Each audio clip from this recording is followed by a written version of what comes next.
all of these possible actions to be taken, like the banning of a certain, we banned already the game that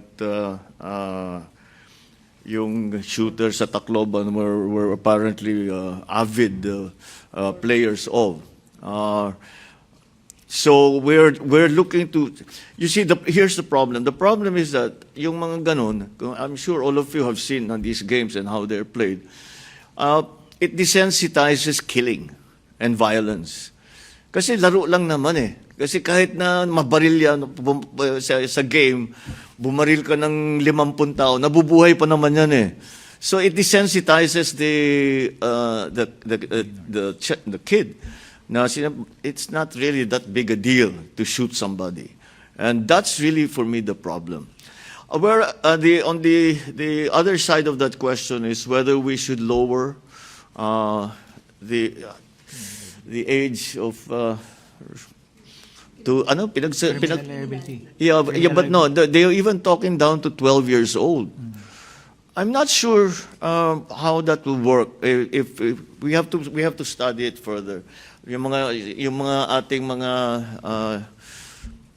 child psychologists, yung mga surveys na ginagawa about the mental health of children, kailangan pag-aralan na mabuti yan. Because if we are lowering the age of responsibility for such crimes, then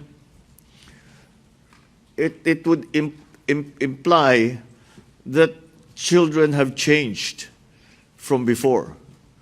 So whereas if they are under 18, under 16, nagbago ba ang pag-iisip ng mga bata? I'm not saying that that's not the case. It's possible. Nag-iba mundo eh. Iba yung exposure ng mga bata eh. Iba yung exposure nila sa social media.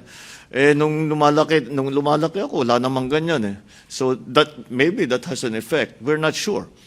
But we're studying it very, very well because the effect is yung desensitization.